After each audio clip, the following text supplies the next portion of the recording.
নমস্কার বন্ধুরা, Urmila kitchen with village ফুডে আপনাদের সকলকে স্বাগত জানাই।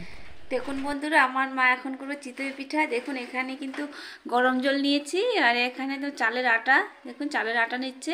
এটা কিন্তু আমরা রোদে শুকিয়ে নিয়েছি, বেশ কয়েকদিন হলো এই চালের আটা আমরা পিষে নিয়ে এসেছি মেশিন থেকে।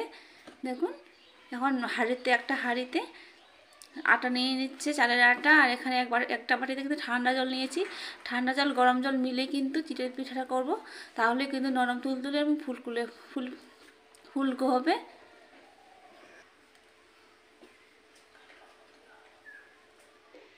দেখুন দিয়ে দিবে একটু নুন, তাহলে কিন্তু খেতে ভালো লাগবে চিতই পিঠা। দেখুন নুন দিবে। এখন দিয়ে দিবে জল। দেখুন গরম জল দিয়ে দিচ্ছে।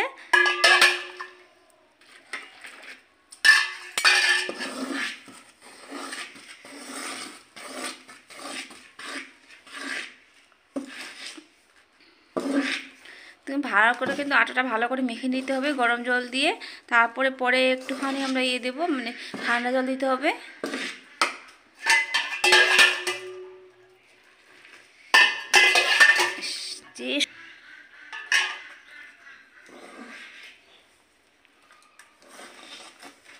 দেখুন আরও কিন্তু গরম জল দিয়ে দিল, ভালো করে মেখে নিচ্ছে। দিয়ে দে কেমন করে।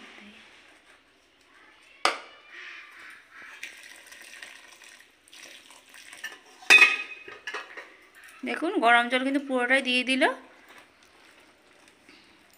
আটাটা কিন্তু সিদ্ধ না হলে কিন্তু নরম তুলতুলে হবে না, শক্ত হয়ে থাকবে। তার জন্য কিন্তু চিতই পিঠে গরম জল দিয়েই করতে হয়। দেখুন দিয়ে দিবে এখন ঠান্ডা জল। ঠান্ডা জল দিয়ে দিলে ঠান্ডা জল দিয়ে আবার একটু ব্যাটারটা করে নেবে। দেখুন বন্ধুরা, এখন কিন্তু হাত দিয়ে করে নিচ্ছে, যেন গুটি গুটি না থাকে, তার জন্য যেন দলা পেকে না থাকে। দেখুন হাত দিয়ে করে। এখানে কিন্তু আর একটু জল দিতে হবে। দেখুন বন্ধুরা, আর একটু কিন্তু ঠান্ডা জল দিয়ে দিচ্ছে।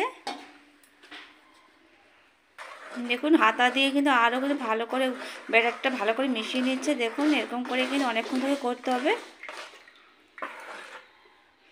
দেখুন প্রায় 10 মিনিট ধরে কিন্তু ব্যাটারটা এরকম নাড়াচাড়া করে নিতে হবে। দেখুন গুলে নিচ্ছে আমার মা হাতা দিয়েই।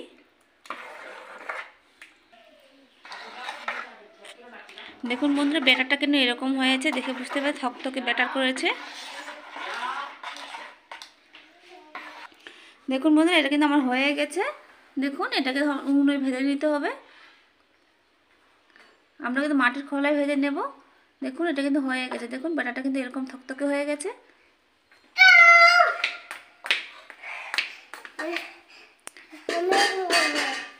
তুমি এরকম করবে তখন। তোমার ওখানে কি দেবো না,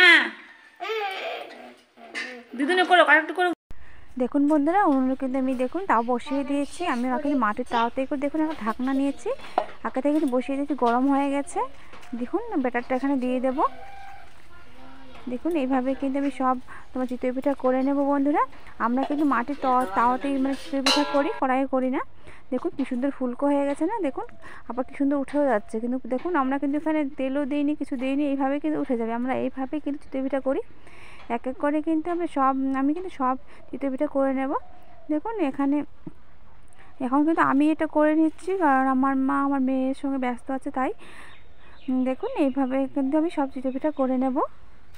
দেখুন সব চিতই পিঠা দেখুন কি সুন্দর করে উঠে যাচ্ছে, আমার ফুলছেও, আর একেবারে নরম কিন্তু এই চিতই পিঠা। দেখুন এইভাবেই কিন্তু করবেন, গরম জল দিয়ে দেখবেন খুবই নরম তুলতুলে হবে, এমনকি বয়স্করাও কিন্তু খেতে পারবে এই চিতই পিঠা। না যদি বিশ্বাস হয় আপনাদের, আপনি করে দেখবেন, খুবই খেতে ভালো লাগে, একেবারে নরম তুলতুলে হয়।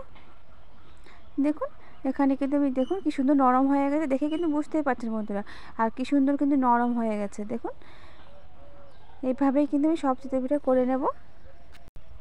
দেখুন এইভাবেই কিন্তু আমি সব চিতই পিঠা করে নিয়েছি, একটুতেই কিন্তু উঠে যাচ্ছে। দেখুন তাওয়াতে কিন্তু লেগেও যাচ্ছে না। আমি কিন্তু এখানে কোনো কিছু দিইনি, এইভাবে কিন্তু আমি মানে যেটা আমাকে মা শিখিয়েছে আমি সেইভাবেই করছি। আমার মাও কিন্তু এইভাবেই করতো। আমি কিন্তু সবসময় মানে পিঠে করি না, আমার মাই করে। যেহেতু আমার মায়ের এখন বয়স হয়ে যাচ্ছে, আমার মা কিছু করতে পারছে না, তার জন্যই আমাকেই করতে হচ্ছে এখন সব কিছুই। দেখুন দেখুন বন্ধুরা। আর বন্ধুরা, আমার চিতই পিঠার রেসিপি যদি ভালো লেগে থাকে প্লিজ বন্ধুরা লাইক শেয়ার ও কমেন্ট করবেন। আর যারা যারা আমার নতুন বন্ধু প্লিজ চ্যানেলটি সাবস্ক্রাইব করে পাশে থাকবেন। দেখুন আমার চিতই পিঠা ভাজা কিন্তু এখনও হয়নি, আরও অনেক বাকি। আপনারা বুঝতেই পারছেন অনেকগুলো করেছি, তার জন্য কিন্তু অনেকক্ষণ টাইম লাগবে। আমরা কিন্তু পাশের বাড়িতেও দেবো, তার জন্য বেশি করে আমার চিতই পিঠা করতে হবে। দেখুন কি সুন্দর নরম, ঠান্ডা হয়ে গেছে তবুও কিন্তু নরম। দেখুন তাহলে বন্ধুরা আজকের ভিডিও আমি এখানে শেষ করছি। ভালো থাকবেন, সুস্থ থাকবেন এবং সাবধানে থাকবেন। ধন্যবাদ।